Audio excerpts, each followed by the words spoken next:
So let's come back to our motivation of compassion, seeing the suffering of other living beings,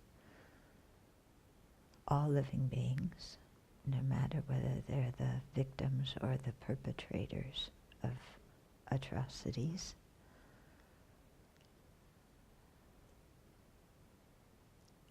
Let's come back to a heart that wishes all of them to be free of the suffering they have and to attain the happiness they want.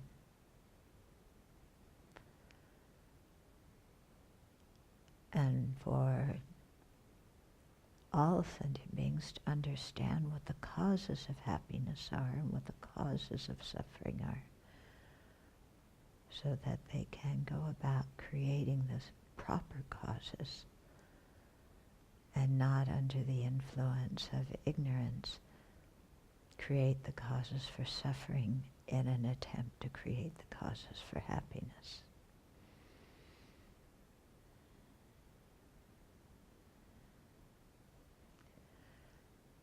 So seeing that sentient beings need to know that there's people around who are cultivating love and compassion in themselves,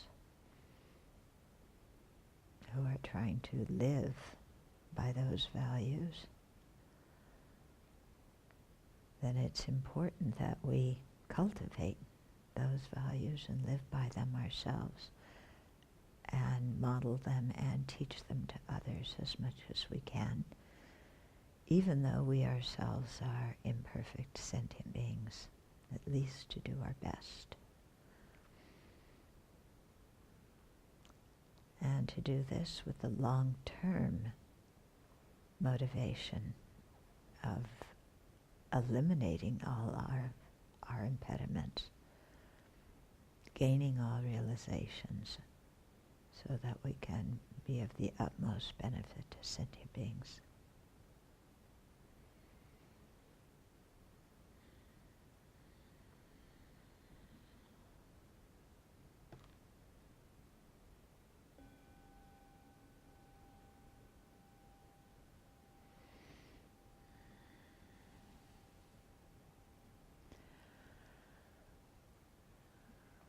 So I was thinking that I might give today's BBC. Yeah, we've received request already for us to talk about this. So I might be the first, but there might be, those of you who are doing BBCs in the subsequent days might also want to comment. Okay. So I wanted to clarify some things about the three jewels when we talked about the chapter in refuge. So there's different presentations of exactly what the three jewels are. So when I talked about each one of them with the 8 qualities, that was from Uttara Tantra, Gyu Lama, or in English, the Sublime Continuum. And even within, and they, because that is a Mahayana text, they usually present like the Sangha and everything in terms of the Mahayana. But in a broader way, it can be explained also in terms of the hearer and solitary realizer arhats, and the 4 approachers and abiders. So in the book I included all of the Aryas, in talking about the 3 jewels. And then, also different teachers explain what the 3 jewels are in slightly different ways. So I wanted to clarify, according to an explanation by Losang Chukyi Gyaltsen, who wrote the debate manuals for Sarah J. So the Buddha jewel is all 4 kayas. Yeah, it's the nature truth body, the wisdom truth body, the enjoyment body, the emanation body. So both the ultimate and conventional Buddhas constitute the Buddha jewel. Okay. With the Dharma, it's a little bit different. Yeah. So with the Dharma, the ultimate Dharma is the Dharma jewel. It's the ultimate Dharma, true cessations and true paths. Yeah, the conventional Dharma is not the Dharma jewel. It's the Buddha's word. Okay, it's the scriptures, it's the teachings. Yeah. So in talking about the Dharma jewel, we're really emphasizing the liberating mental states, and true cessation as well, that when we actualize them in our mind are what really protect us. Okay. Now, regarding the Sangha, it's again different. Okay. Regarding the Sangha, the conventional Sangha is the Sangha jewel, because the ultimate Sangha is the true cessations and true paths in the minds of the Aryas. But the Sangha jewel needs to be a person. Yeah? And so the conventional Sangha, which is any person, lay person or monastic, who has directly non-conceptually realized emptiness, that person is the Sangha jewel. Okay, so with the Buddha jewel, both the ultimate and conventional Buddha are the Buddha jewel. With the Dharma, only the ultimate Dharma is the Dharma jewel. With the Sangha, only the conventional Sangha is the Sangha jewel. Okay. But of course, there's different people who have different explanations for different reasons.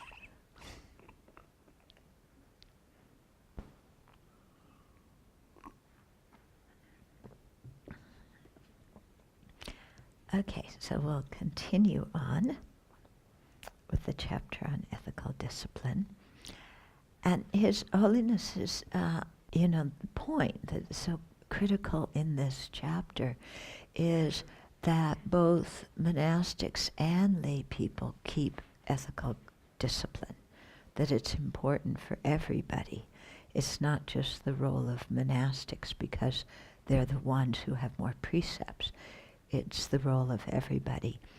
And also, when you think about it, to have, for it to be a central land, you need the fourfold assembly. So you need male and female monastics, you need both, and then you need male and female lay practitioners who have taken refuge in the 5 precepts.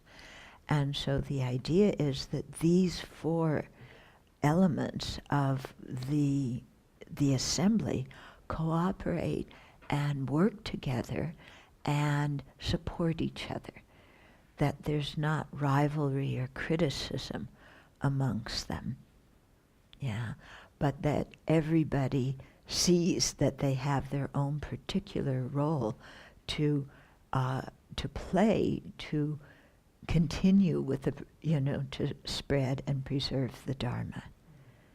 Okay, so the Sangha should not criticize the lay people, and the lay people should not criticize the Sangha. And men shouldn't criticize women, and women shouldn't criticize men, because we need, especially everybody, to be harmonious, to work together for our common goal. Yeah, what destroys the Dharma is when different factions within the fourfold Sangha or the larger Buddhist community start quarreling with each other. Yeah, that is what brings the Dharma down. Okay, so we have to be quite careful about that and avoid our soapboxes. Yeah.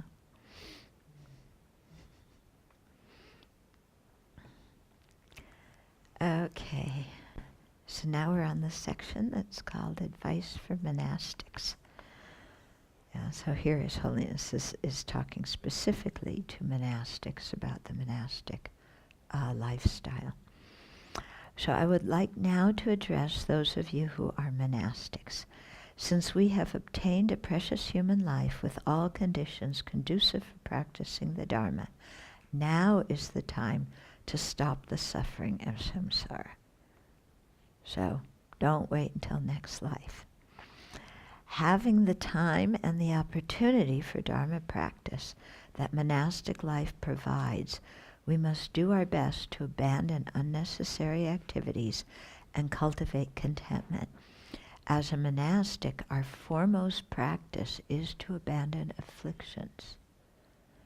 Yeah, our foremost practice is to abandon afflictions. Yeah, how do we do that? Practicing method and wisdom aspects of the path. Okay. So to practice the method and wisdom aspects of the path, then we have to abandon unnecessary activities.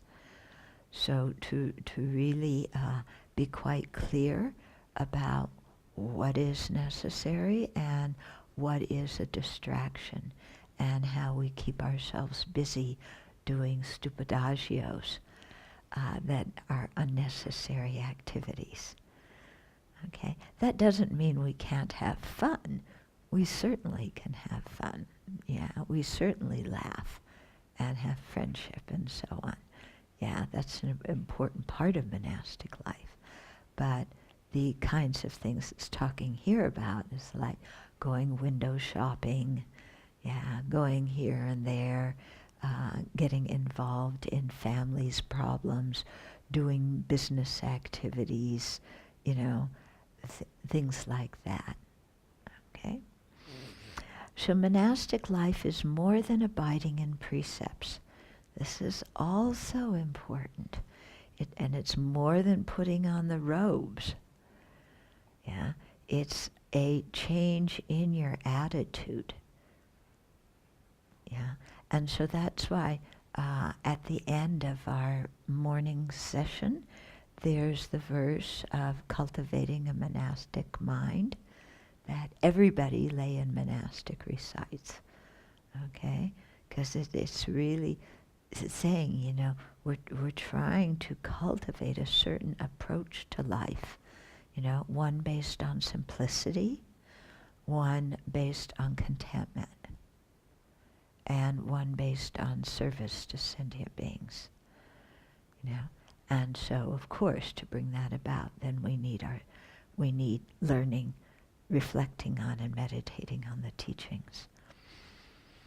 So to keep the precepts, we must examine our minds and confront and avert the afflictions. To do this, the Buddha recommends living in seclusion. Now, everybody here, seclusion, where's my cave? I'm going to go off and be Milarepa. But can the cave, be warm, please?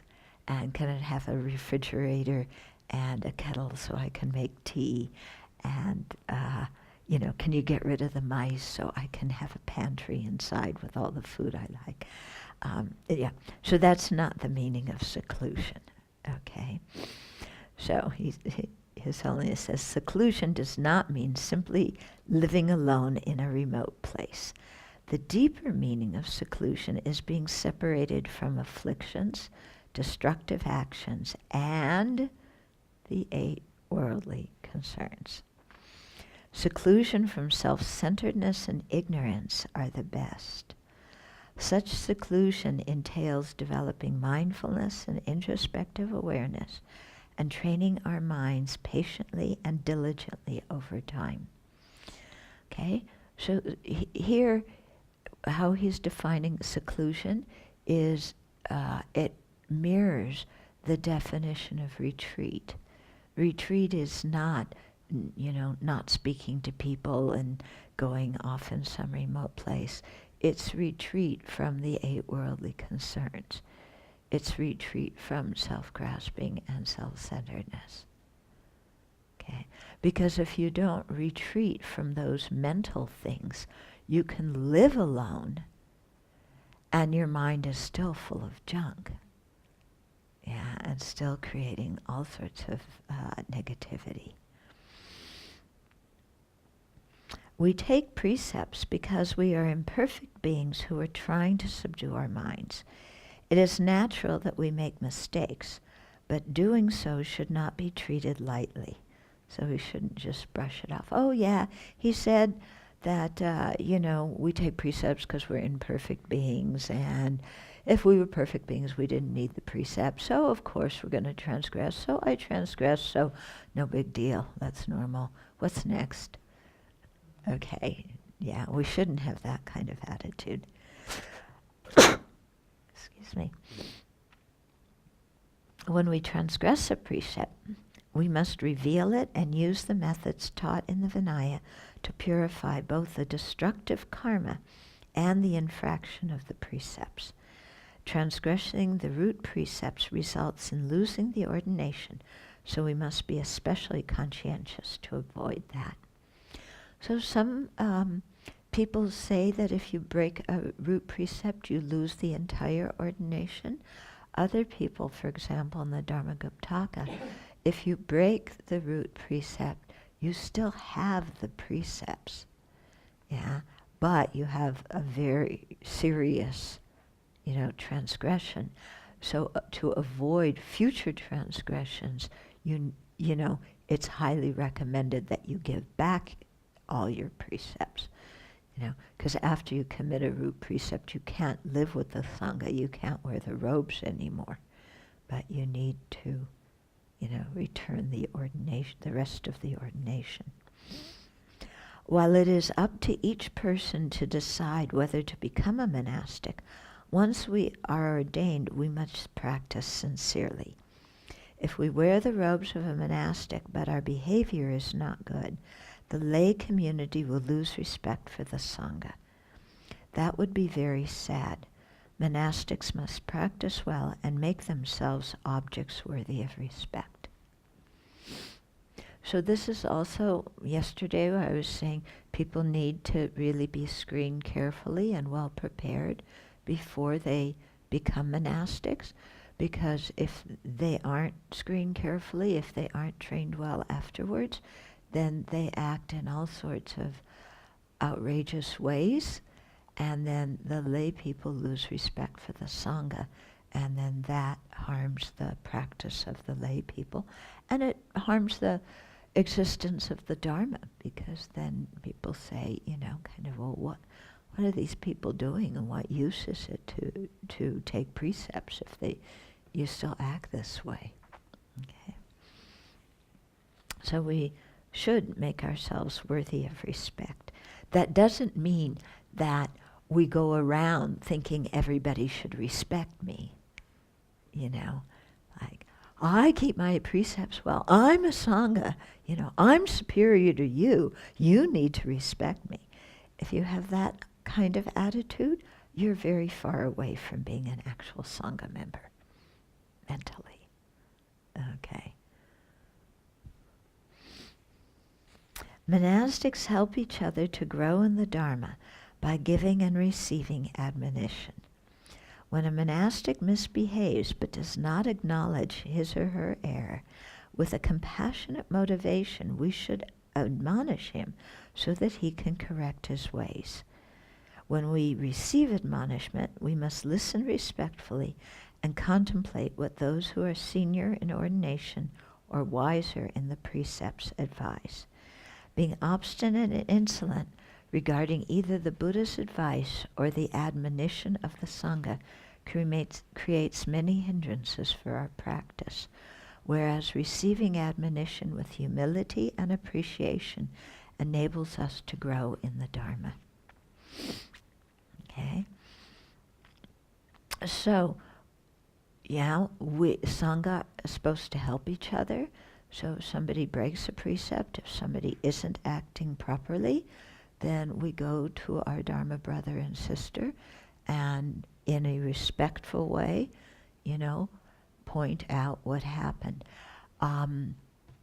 What I've learned from reading the Pali canon is before pointing out somebody's transgression or their fault, it's good to start with a question. Is it true that you did X, Y, Z? Yeah. Make sure you have the facts, because otherwise somebody comes and tells you, oh, so-and-so did this. Or you see somebody do something and you project your own interpretation of what they're doing. And then you go to them and say, you did this with this motivation. You know, that doesn't go over very well. So it's much better to go with a question. Is it true that you did this? Let the person respond, you know. And then you might follow up with, you know, what motivation did you have in speaking like this? Or, you know, kind of what was important to you when you did that action? And listen to what the person responds. Yeah?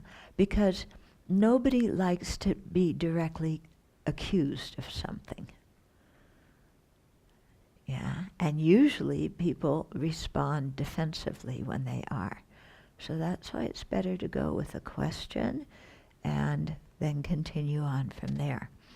And when you're continuing on, talk about your feelings and your needs instead of you. So watch your language. If you're saying you, then probably it's going to end up not so well. Okay?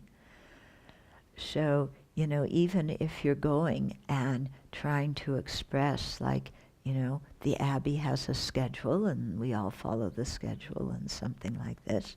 It's not, you didn't follow the schedule, you have to follow the schedule, you know, because people aren't going to, you know, be able to hear that. It's like, okay, the schedule is created for a purpose. There are exceptions, you know, depending on the situation.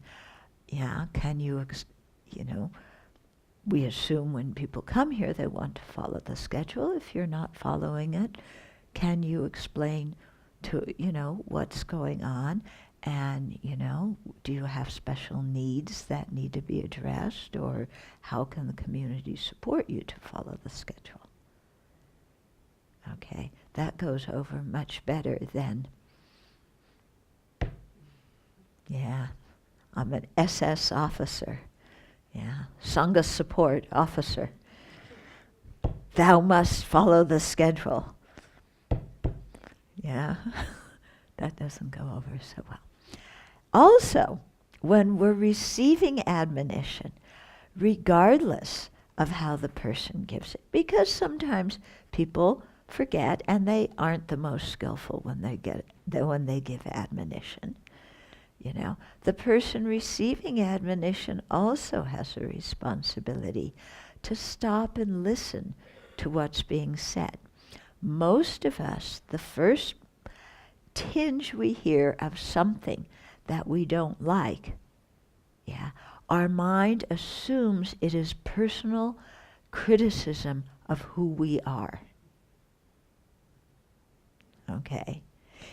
Our mind does not think, oh, maybe that person's unhappy. Or maybe that person is trying to help me by pointing something out. That's not the assumption we work on. It would be better for us if we worked on those assumptions. Instead, we go immediately to, this is a personal criticism. And what do? We defend ourselves.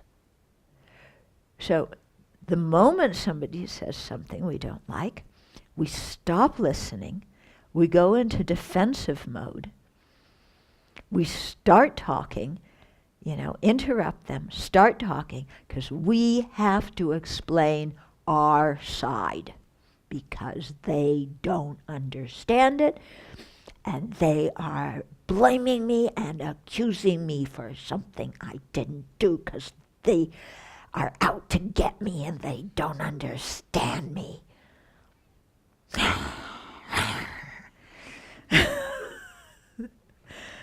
Right? Okay. So this takes a lot of Dharma practice. This is why community life is so beneficial for Dharma practice. If you live alone, you never have the opportunity to deal with the mind that goes instantly into defense mode. Okay? Community life, you have that opportunity. Yeah. So to train the mind to listen, and then to say, thank you for that feedback, I'll think about it. Yeah? Then go and think about it.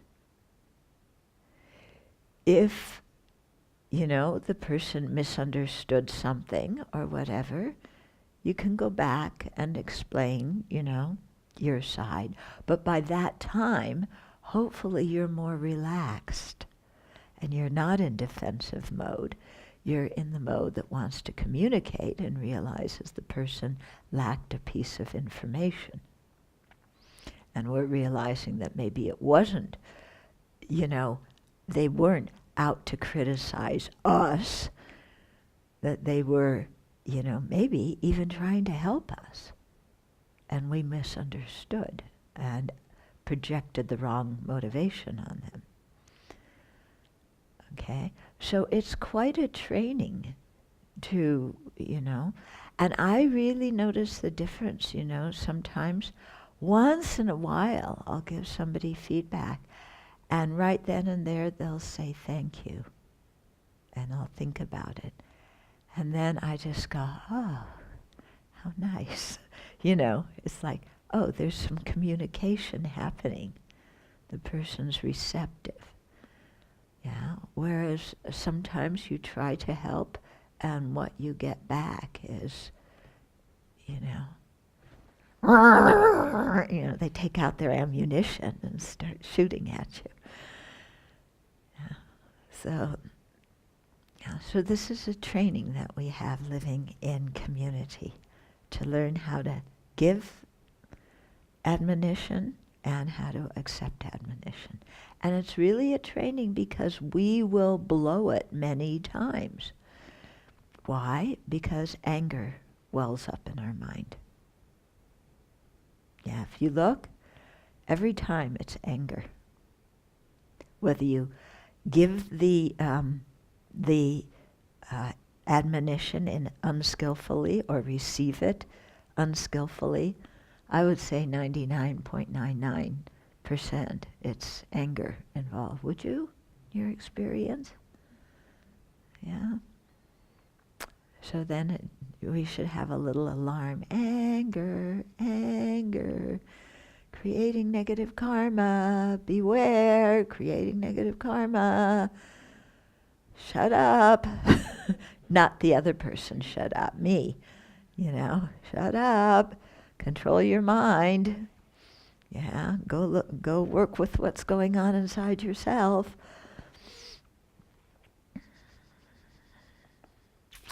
Okay. So whether or not we are ordained, it is important to appreciate the simplicity of a monastic life lived with precepts. Appreciating the monastic way of life will leave latencies so we can be ordained in future lives.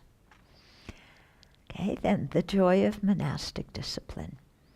To express in a brief way my respect for monastic discipline, I would like to share with you some verses I wrote in 1973, The Joy of Pratimoksha Discipline. So this is from a poem His Holiness wrote many years ago. We fortunate ones who follow our Supreme Teacher, the Impeccable One, it is becoming for us to engage with pure faith in uncompromised ethical conduct. Externally pure, internally pure. So externally our actions are subdued, internally our mind is free of afflictions. Beneficial and joyful, both here and beyond, in this life and future lives. Medicine for both self and others. Marvelous. We have met the Buddha's way. So this is, here he's talking about the way to train ourselves and the result that we get from training in that way. Though difficult, we have encountered it this once. Those who seize it are even fewer.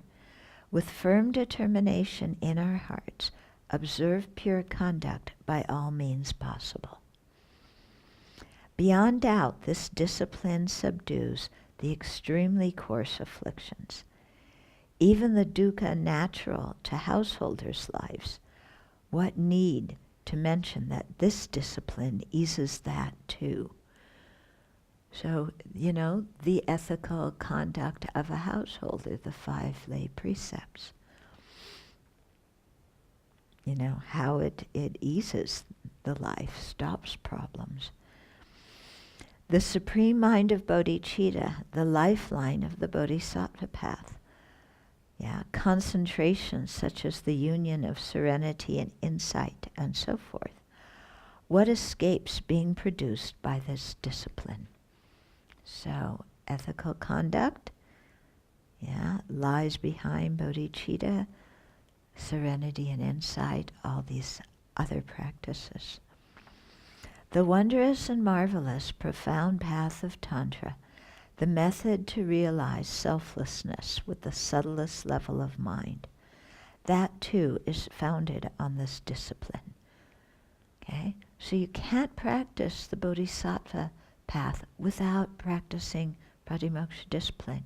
You can't really practice the tantric path without practicing pratimoksha discipline.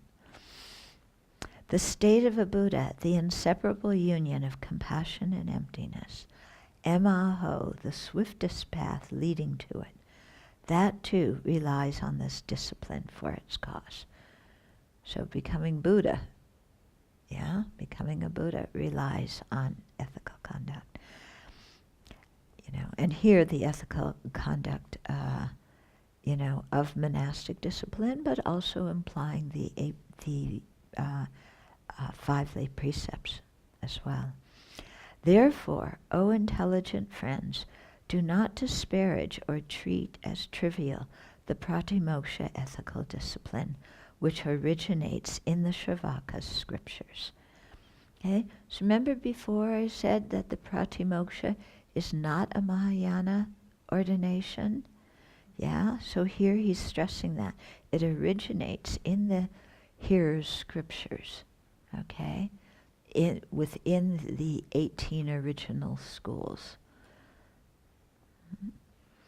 Know that the discipline is praised as the root and basis of the doctrine. Strive to follow it well, supported by study and analysis, with mindfulness, introspective awareness, and conscientiousness. So here he's telling us the actions we need to do and the mental factors to cultivate. Guard well with utmost striving, with personal integrity and due respect. Okay, again, emphasizing mental factors that are going to help us keep our precepts. Do not give in to indifference and indolence, lest you should squander the very root of steadfast well-being.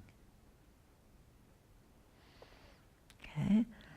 So out of compassion, encouraging us and cautioning us and advising us. Okay? Then the bodhisattva and tantric ethical restraints.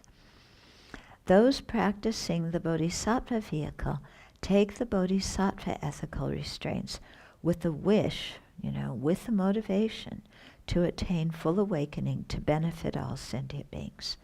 The bodhisattva precepts focus on subduing self-centeredness, the main obstacle to generating bodhicitta and engaging in the bodhisattva practice. So pratimoksha is aimed at subduing physical and verbal actions, thus, and then going back into the mind. The bodhisattva focused on subduing the self-centered mind. Different versions of the pratimoksha ethical restraints are found in Tibetan, Chinese, and Japanese Buddhism. The tantric ethical restraint is undertaken with a more intense bodhicitta motivation, wishing to attain full awakening quickly to be capable of benefiting sentient beings sooner. So tantric ethical restraints is not taken as a tax, something you have to do to take initiation. Okay, it's not something taken begrudgingly, but it's taken with the same motivation that we should try and cultivate for taking a tantric initiation, one of wanting to attain full awakening more quickly so we can be of benefit to sentient beings more quickly. It consists, the tantric ethical restraints consist of 14 root precepts, 8 heavy infractions, and other precepts as well. Their main purpose is to help diminish dualistic view, but they also strengthen all forms of ethical conduct by prohibiting contentious criticism of the Pratimoksha and Bodhisattva precepts, scorning the Dharma teachings, and relinquishing love and bodhicitta. Okay? So that last bit here are things that are part of the tantric ethical restraints. Yeah, so we don't take them and then have the liberty to criticize Pratimoksha and Bodhisattva precepts, or scorn the Dharma teachings and say we know what's really Dharma, the Buddha doesn't, or forfeiting love and bodhicitta. Unlike the Pratimoksha precepts that focus on physical and verbal actions, Bodhisattva and Tantric precepts emphasize ethical conduct on the mental level. Here, motivation is foremost. This means that if our motivation is pure, we can transform all actions into the Dharma.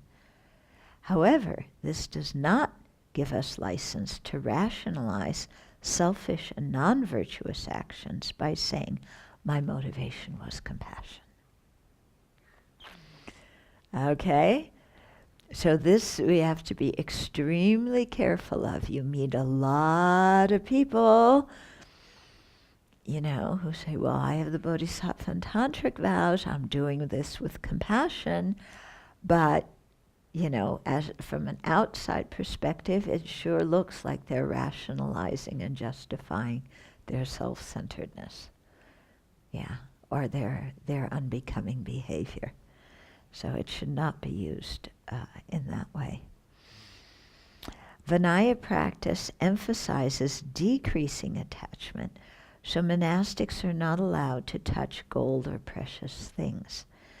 The Bodhisattva precepts, which presuppose having some control over attachment and emphasize the welfare of others, specify that if the donor would be hurt by our refusing her monetary gift, we should accept it and then use it to benefit others. Okay, so instead of saying, oh, I have a Pratimoksha precept, I can't touch gold and money, I don't want your offering, go away. If the donor is going to be hurt, then to accept it, even if it involves touching precious things or money, which are normally prohibited.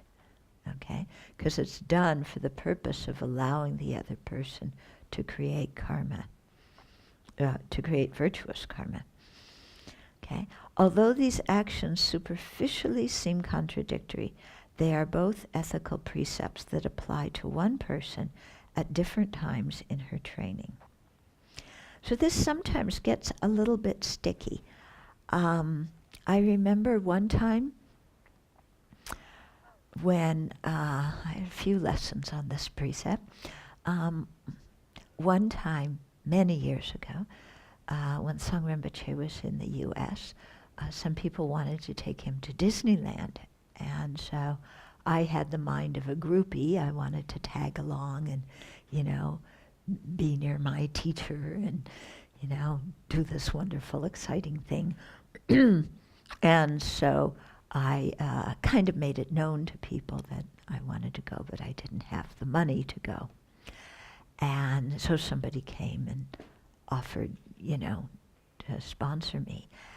And as soon as that person did, I realized my rotten motivation. And I said, sorry, I can't accept your gift. And another one of my teachers was there at the moment when that happened. And he said, why aren't you accepting? And I said, because I had a rotten motivation. He said, well, this person wants to help and create merit. So you need to change your motivation. Yeah. As it wound up, nobody went to Disneyland anyway. Okay. Then another time, when I was in Italy and I was leaving, some people came to give me, goodbye gifts. And there was one woman who I had worked with who I knew was very poor, and she came and she said, I don't have much, but I want to give you my watch. And she took her watch off her hand and gave it to me. And I had memory of the previous one in my mind, so I thought, okay, I better accept. So I accepted. I think I'm remembering it correctly. But then afterwards, I felt like this doesn't feel completely right. So I went and I said, I would like to offer it back to you. So you offered it to me, you created, good karma. I'm offering it back to you. Please accept so I can create some good karma. So I've learned since then that when I feel that people are giving me something that is beyond their means, that's how I do. Or sometimes people will give me something within their means, but I know it's something that's very dear and precious to them, or something that would be of much more benefit for them to have than for me to have, because it would aid their Dharma practice. And so then I usually accept it and then give it back and say that, you created the karma of giving, let me create the karma of giving too. Okay?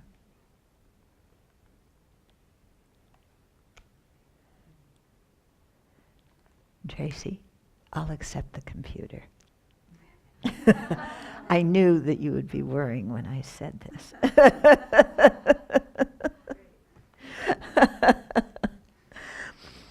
Practitioners who observe the tantric restraints and commitments should also observe Vinaya precepts, which are easier to keep and are good preparations for taking the bodhisattva and tantric precepts.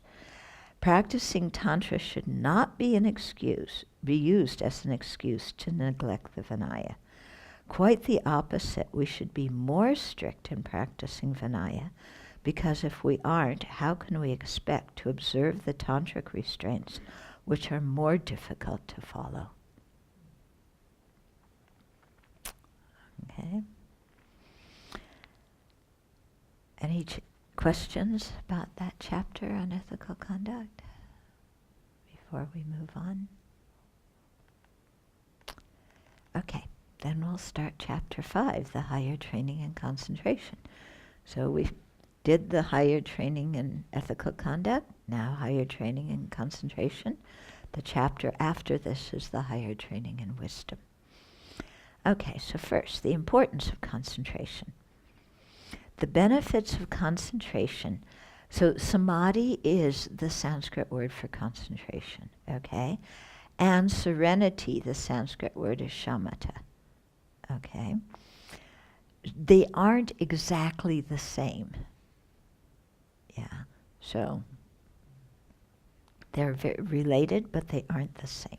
But the benefits of both of them are many. Serenity united with insight. Yeah, insight is vipassana. Into selflessness. Okay, so it has to be the union of serenity and insight with the object of selflessness. Uproots the causes of samsara. There's another kind of union of serenity and insight where the insight is used to see the disadvantages of the lower states of meditative absorption and the benefits of the higher states of absorption. And that insight is used to then encourage us to attain the higher states of meditative absorption. So that kind of insight is not the liberating insight. It's not focused on selflessness. And that insight is also used by practitioners who are non-Buddhist, who are trying to, attain the higher levels of meditative absorption. Okay. It enables us to develop virtuous qualities, integrate Dharma understanding with our minds, and attain the super knowledges which are essential to benefit others most effectively. If we are serious about actualizing the paths, the practice of samadhi is a must. Okay? So, again, start out with the benefits of something so we see why it's important to practice it. Okay?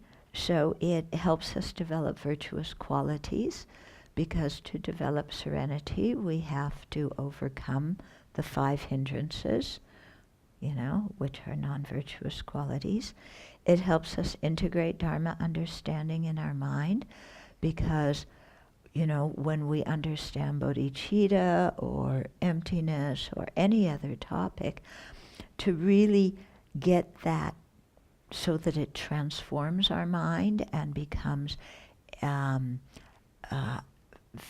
mind becomes familiar with it, then we need to be able to hold that understanding with concentration. If we have the understanding and then it's gone in the next moment, it doesn't get integrated on a deep level.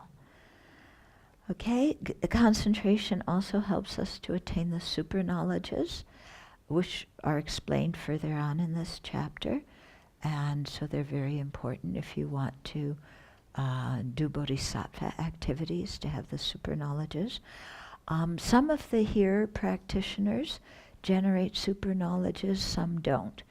It's something that they have their own personal choice about. Okay, while it is useful to be able to focus the mind single-pointedly, we should first focus on developing a broad understanding of the Dharma and cultivating a proper motivation for Dharma practice, such as renunciation or bodhicitta. So, having just said the importance of concentration, and if you're really serious about actualizing the path, you need concentration, then even beginners are going to go, okay, I want to just do concentration meditation. That's the most important thing. I'm serious about getting these meditations. I want to go and do retreat and actualize this. And His Holiness is saying, that's good, but first, you have to develop a broad understanding of Dharma and cultivate a proper motivation for Dharma practice, such as renunciation or bodhicitta. Why? Because if you don't have the Buddhist worldview, if you don't sincerely want to get out of samsara or help others get out, by becoming a Buddha, then even you develop concentration, you're not going to have the motivation to get yourself out of samsara, and the result of your concentration will be rebirth in the higher samsaric realms, and then after that you will go kerplunk and fall down again. Okay? Also, if we don't have the proper motivation, we'll develop, the super knowledges with a rotten intention, which only brings harm to self and others. So I think it says that here. If we develop samadhi with the motivation to have supernormal powers, be famous, or remain in a blissful meditative state, we are doing ourselves a disservice. The effort we put into developing concentration will bring little benefit compared to the results when concentration is cultivated with a motivation aspiring for liberation or awakening. Okay? The meaning of concentration depends on the context. Okay? So concentration has many different meanings according to the context. The mental factor of concentration is already present in our minds, although it is underdeveloped. Okay? So concentration is a mental factor that we all have. Okay? While artists, students, athletes, and mechanics need concentration, yeah, that's one particular kind of concentration. Yeah, the concentration in the Eightfold Noble Path is different. It refers particularly to single-pointed concentration that leads to the 4 meditative stabilizations. Okay? So the concentration you need when you're writing your dissertation, when you're doing a creative endeavor with art or music, that kind of concentration is a different kind of concentration than the one that is developed that leads to the meditative stabilizations. Okay? Yeah. So we have to be clear on that. Otherwise people think, oh, I have such tremendous concentration before my exams. Yeah, with the aid of Adderall. I must be, I'll be able to meditate very easily. Well, first you have to get rid of the Adderall, before you try meditating, But Adderall's it's a prescription drug, but many people abuse it when they need to study for exams.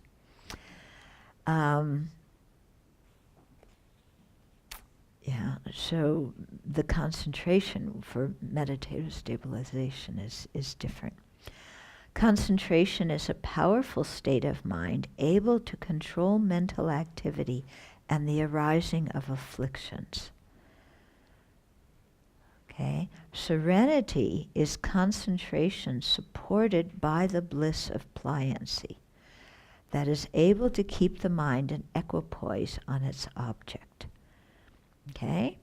So concentration, is the mental factor, and it's a powerful state of mind. And serenity is when that mental factor of concentration, which can make the mind very powerful, also has another mental factor called pliancy. And the bliss of pliancy, okay, so that the mind is able to keep its focus on a virtuous object for as long as it wants. Then concentration also refers to special meditations enabling a practitioner to engage in specific actions. So at the beginning of the Heart Sutra, the Buddha is in the concentration, the concentration of the countless aspects of phenomena. So that's one particular type of meditation. Yeah? So there's different, specific kinds of meditations that are called concentrations, and they focus on different aspects of the Dharma, or enable somebody to do specific activities. So that's another meaning of concentration. So we have to, know that this word has multiple meanings. Concentration unifies the primary mind and its associated mental factors on the meditation object in a balanced way. So remember, when we study mind and awareness, we have the primary mind, which in this case is going to be a mental consciousness, that the primary mind knows the range of objects that's perceived, and then it has, together with it, accompanying or concomitant mental factors. Okay, so concentration unifies the primary mind, here the mental consciousness, and its associated mental factors on the object of meditation object in a balanced way. So associated mental factors, such as, the 5 omnipresent ones, concentration, mindfulness, introspective awareness, Then when you get in higher levels, with serenity, the mental factor of pliancy. Okay, so any mental state has not just the type of consciousness, but many other mental factors that enable it to do certain functions or understand objects in certain ways.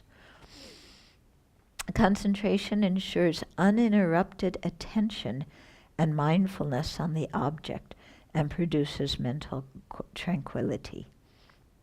Okay?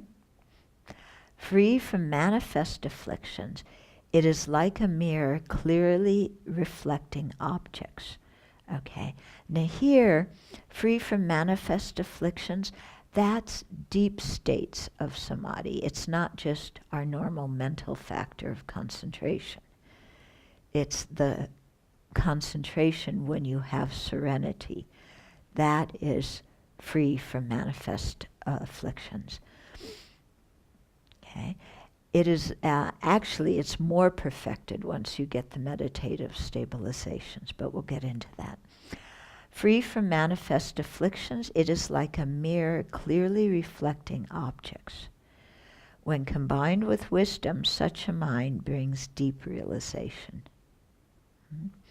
This is very different from our usual distracted mind that sees only superficially and is often afflictive. It is important to train in samadhi under the guidance of a qualified teacher.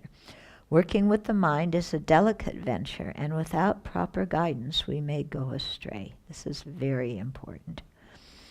A good meditation master who understands the various experiences that may arise in meditation is able to steer us skillfully and correctly and confirm our progress, prevent worry and unnecessary detours on the path. So that's important, to have a skilled master who knows. I remember many years ago, I talked to one woman who was attending a retreat to develop meditation. And in the middle of the retreat, in the break time, she would start to walk somewhere and then she would just stop. Yeah. And be somewhere else, and then she'd kind of come to and walk a little bit more and then stop. Yeah. And so she asked the teacher about it, and the teacher said, "Oh, you're just going into the jhana levels. That's what's happening." Yeah. That you're walking and then your mind's just going into the jhanic levels, and that's why you stop. And, while I'm no meditation master, I've never heard any of my teachers explain things like that. Yeah. Because usually when you're going into jhana, you're seated, your sense faculties are shut down, and it's a state that you cultivate, unless you're very, very familiar with it. And the idea of somebody who just had been meditating not so long, already going into the jhanas, I found quite strange. Of course, I didn't say that to the person at that time because I knew it would not have made any difference to them. They might have gotten angry. But, I found that interesting, that's what the teacher told them.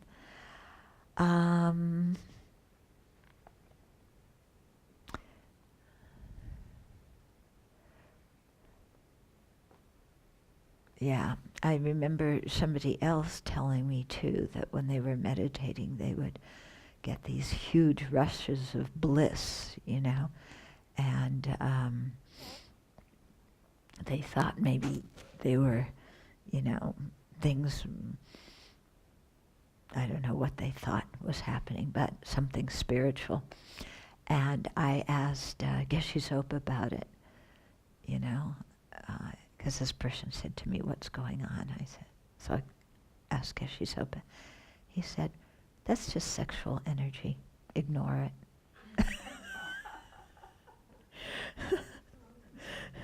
Yeah.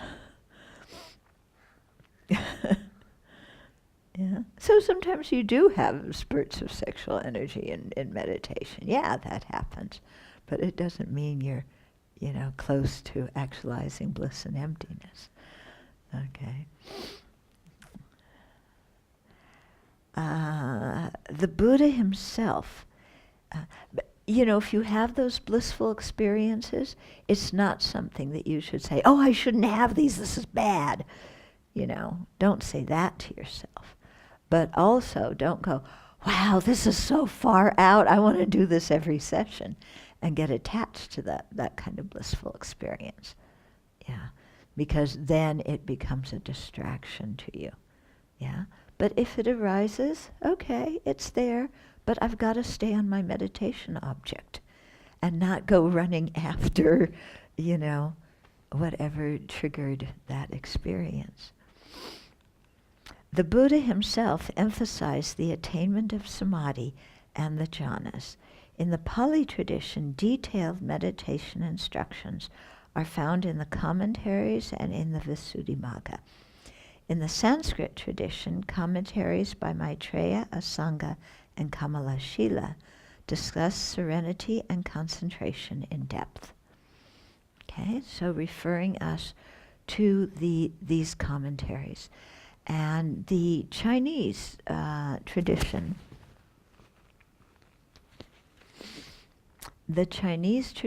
follows the same commentaries as the Tibetan tradition, these same ones by Maitreya, Asanga, and I think they follow Kamalashila, I'm not sure, but it's, the same thing. Yeah, because one time I went to visit one friend of mine who was a Chan monk, and he was in the middle of giving a teaching, so I was waiting for him to finish. And meanwhile, I was outside of the room, but I was listening to the teaching. And he was teaching the 9 stages of sustained attention, And I'm going, oh, I know this, same thing that we talk about. Okay. So then, realms of consciousness, realms of existence and spheres of consciousness. Okay, so this is something important to understand. Some familiarity with realms, which are also called levels or planes of existence. Yeah, Sanskrit word is bhumi, so is the Pali word.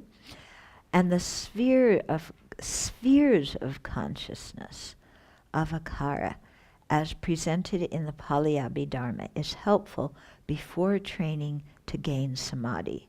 I think that the way the Tibetans explain it is quite similar. Samsara consists of 3 realms. So a realm is like, it's your aggregates, it's the place where you're born into, okay? So we talked about this before, the desire realm, material and immaterial realms. Okay? Corresponding to these 3 realms are the 3 spheres of consciousness. Okay? The desire or sense sphere consciousness, which usually goes, with which corresponds with the desire realm. The material sphere consciousness, which corresponds to the material realm, and the immaterial sphere consciousness, which corresponds with the immaterial realm. Okay. There also exist supramundane consciousnesses, which don't correspond to any of those 3 realms. Okay. Spheres of consciousness are mental states, while realms are planes of existence into which sentient beings are born. Okay. So usually your realm of existence and your sphere of consciousness match. However, when you're developing concentration and striving to attain serenity, your sphere, you're aiming to have a sphere of consciousness that is higher than your realm of existence. Okay, this explains here. The three spheres of consciousness are mundane states of consciousness. They are included within samsara and true dukkha. So are the three realms, okay? By occurring most often in its corresponding realm, a particular sphere of consciousness is not limited to that realm. For example, the material sphere consciousness occurs most frequently in beings born in the material realm. However, a human being in the desire realm may cultivate deep concentration, such that when he goes into meditative absorption, his mind becomes a material sphere consciousness. Okay? So that's what's happening when somebody gains one of the four, serenity, or one of the four meditative stabilizations. Their mind is no longer in the desire realm mind when they're in that concentration. Okay? So according to the depth of his concentration, he attains first, second, third, or fourth jhana. If his concentration is even more subtle, his mind becomes an immaterial sphere consciousness. But when he emerges from consciousness, his mind is again a desire sphere consciousness. Okay? So if somebody has actualized, like Joe over here, or Joan, yeah. Joan's sitting there, she's meditating, yeah, she's in the desire realm, her mind is a desire realm consciousness. She meditates and she develops serenity, and then she's able to attain the first jhana, the first meditative stability of the material realm. Okay, that mind is a material sphere mind. Her body is still a desire realm body. But when she's meditating in that more subtle state of concentration, her mind is no longer a desire realm mind, because desire realm minds, the senses are functioning and you're looking outward for attractive objects and you're completely scattered, or mostly scattered. She's entered the first concentration, let's say, so her senses are not functioning at that point, yeah, or basically they're not functioning, and because you can hear a noise and it doesn't disturb your concentration, yeah. But so her mind is not functioning like a desire sphere mind anymore. It's functioning like a material sphere mind.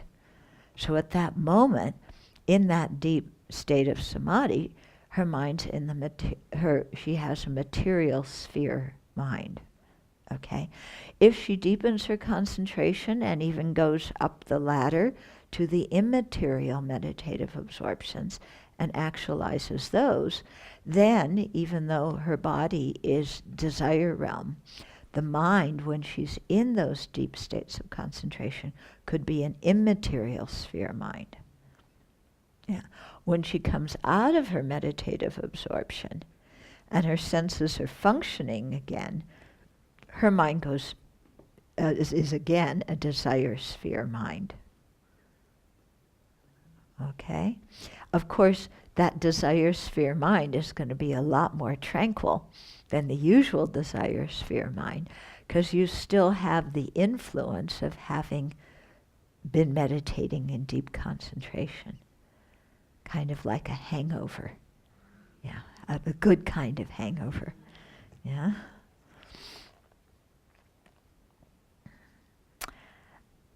Okay. If a human being attains a specific level of meditative absorption and maintains it through the rest of her life, so you can lose your states of meditative absorption. If you don't keep them up, you lose them. But if somebody keeps it up through the rest of her life, she creates the karma to be born in that realm after death. Yeah, but this is if there's no renunciation, no bodhicitta. For example, a meditator who has attained the sphere of consciousness called the base of nothingness in the immaterial realm creates the karma to be born in that realm of the base of nothingness after death. Okay, so how do you get born in the base of nothingness? You generate that level of meditative absorption when you're a human being. Then that creates cause to be born there. Okay, now Pali tradition and how it talks about the development of serenity. The Pali commentarial tradition formalized in the Visuddhimagga recognizes 40 objects of meditation with which serenity may be cultivated. A meditation teacher usually prescribes one of the following objects for a disciple depending on the disciple's temperament. Okay, so the 10 kasinas, they are earth, water, fire, air, blue, yellow, red, white, limited space, and light. So kasinas are just like round objects made of a certain material or are in a certain color, and that's what your object of meditation. Non-Buddhists also use kasinas. The 10 foul objects, so those are corpses in various states of decay. So this is going to overlap with the establishment of mindfulness on the body. The 10 recollections, so mindfulness of the Buddha, Dharma, Sangha, ethical conduct, generosity, deities, in other words, the divine qualities of celestial beings, death, the parts of the body, breathing, and nibbana. So these recollections are things that you have thought about and then hold with concentration in your mind. Okay? So you've recollected these things, you understand them, then you're holding them with concentration in your mind. The 4 divine abidings, or the Brahma Viharas, or we call them the 4 immeasurables: love, compassion, joy, and equanimity. So these also are things that you cultivate using the thinking process, and then once you've cultivated them, you apply, you use them as objects to develop serenity or concentration. Okay. Then the meditative objects are the 4 immaterial states in ascending order. Okay, so these are these very high meditative absorptions. So the bases of infinite space, infinite consciousness, nothingness, and neither discrimination nor non-discrimination. So to get to these 4 immaterial states, you have to first actualize serenity and then go progressively up. First jhana, second, third, fourth. Okay. By the time you're in the 4th jhana, your mind is more subtle. Then it's very easy to go from there to the base of infinite space, where your object of meditation is just infinite space. Then, if you want to go higher, you think that wherever there's space, there's awareness of that space, so then your object becomes infinite consciousness. When you want to go higher, then even the appearance of infinite consciousness dissolves and it's nothingness. Okay? And then, even higher than that, this is what they call the peak of samsara, is the meditative absorption calling neither discrimination nor non-discrimination. So your mind is extremely subtle at that time. These 4 immaterial realms, immaterial consciousnesses or states, are not the most conducive for meditating on emptiness or selflessness, because the mind is too refined, too subtle. It's difficult to do any analysis. And you have to have that probing awareness to meditate on selflessness. Yeah. So both traditions say that with serenity or, first, second concentrate levels of jhana, that those are, really very good for meditating on selflessness. You can also do it with the third and fourth, but much more difficult with the immaterial consciousnesses. Okay, then the next object is called the one discrimination, which is discerning the repulsiveness of food, and then the one analysis, defining the four elements. Okay. Not all of the 40 meditation objects are unique to Buddhism. The kasinas and the 4 immaterial state objects are used by meditators of other faiths. Okay. Meditating on mindfulness of the body and of breathing, the discrimination of repulsiveness of food and the analysis of the 4 elements brings access concentration only. Access concentration is serenity. It's just below the first jhana. Yeah. In the access concentration, the 5 hindrances aren't present, but they haven't been completely suppressed, and the 5 jhanic factors strengthen as they have been when you just are bumped up to the first concentration. All the other objects will bring full absorption, that is the jhanas or dhyanas. Okay. Any of the kasinas is a condition for cultivating the first 5 super knowledges. Yeah. People with certain temperaments are better suited for particular objects. Someone with strong attachment focuses on the 10 foul objects and the parts of the body. Yeah. That makes sense, doesn't it? It helps them develop concentration and it helps subdue their attachment. Someone suffering from anger uses one of the 4 divine abidings or the 4 color kasinas. The 4 divine abidings are opposite of anger. The 4 color kasinas, again, put the mind on something else besides, your anger. An easily scattered mind meditates on the breath, because that helps stabilize the mind. Someone inclined towards faith finds the first 6 recollections riveting. Yeah. The intelligent focus on death, nibbana, analysis of the 4 elements, and the repulsiveness of food. I don't know why the repulsiveness of food is in there. Yeah, I would think so too. Unless food here may refer to the 4 nutriments, which is, I'm just thinking out loud here, I'm not sure.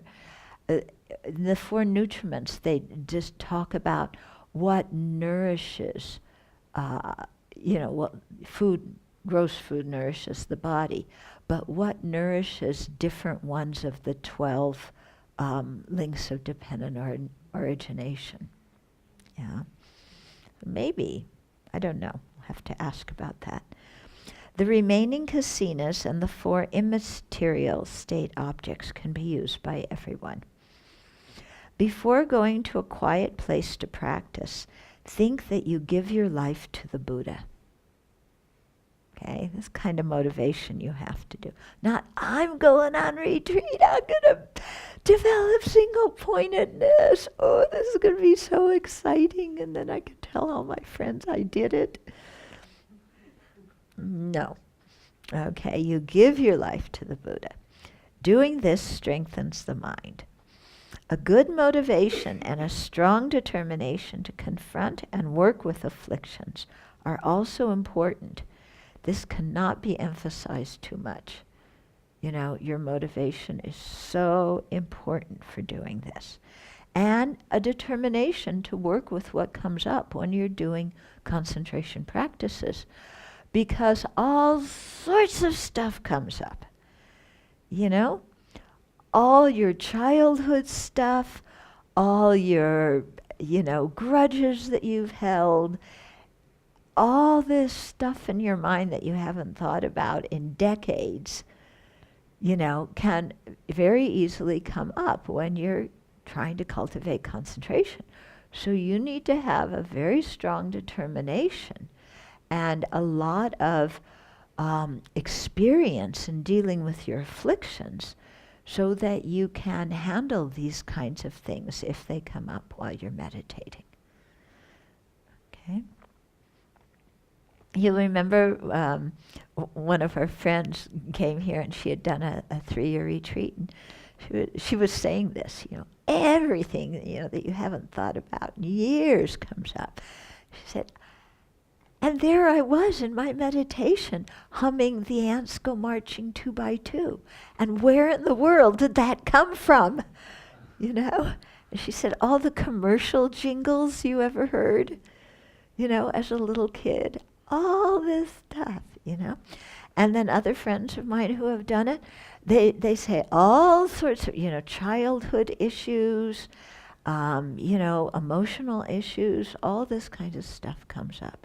So you have to be really, prepared and have a good motivation too. Okay? Request your teacher for a meditation object and receive instructions on how to develop samadhi by using it.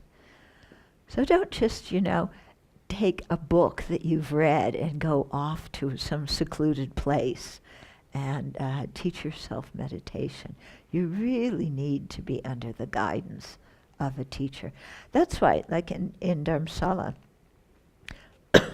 the meditators,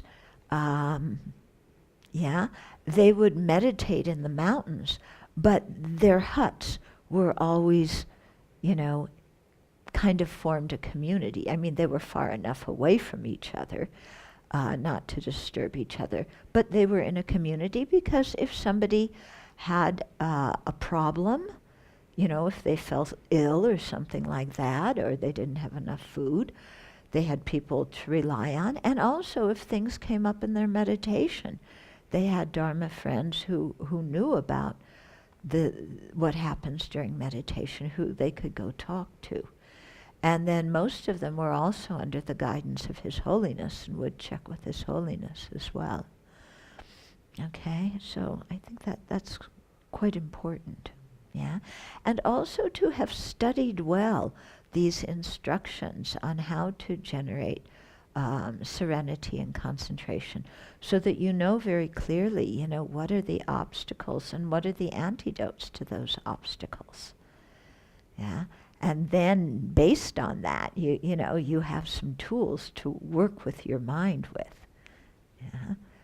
Otherwise, you sit down and you try and focus on the breath, and your mind's going here and your mind's going there, and then you get discouraged. And it's also very important to have the right environment if you want to actually develop serenity.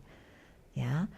You can't really do it living in a house in the city, That's not going to work. Going to work and then doing your, You can deepen your concentration by that, for sure. So, we should do some concentration practice. But to expect that you're going to get full-blown serenity while you're working a job and having a social life, that's a little bit impractical. Okay? At least that's what the great meditation masters say. And I trust that they know what they're talking about. Okay, so we'll stop here.